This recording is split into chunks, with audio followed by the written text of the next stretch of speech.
Good morning. It is Wednesday, October 14th, 2020, back here for Bed Talk number 147.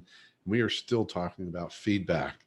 As I shared starting on Friday, feedback is such a vital role for leaders to play in growing their people and in enhancing the development and even the lives of all the people that they lead.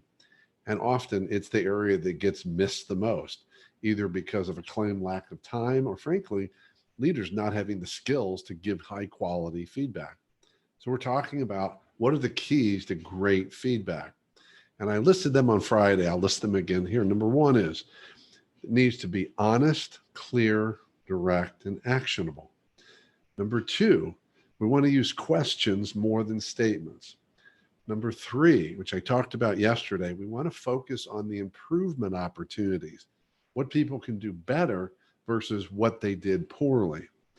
Number four is focus on the impact, which I'll talk more about today. And number five is the best feedback is on the fly, in the moment, as close to the occurrence or the situation or the event as possible.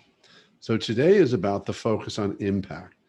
And what that means is asking people this question: what was their intended impact and whatever they did or didn't do, said or didn't say, and what might be, keywords what might be or might have been the unintended impact of what they did or didn't do, said or didn't do.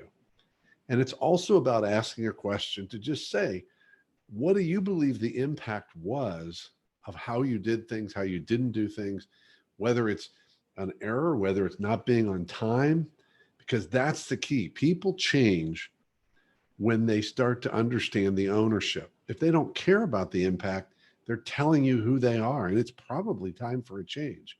So if you have the right people, and you're going to find out through this process, asking them questions about the impact of their performance, asking them what was the impact that they made an error, how did it cause other people to take more time, did it create stress, did it break down trust, did it create a bad policy?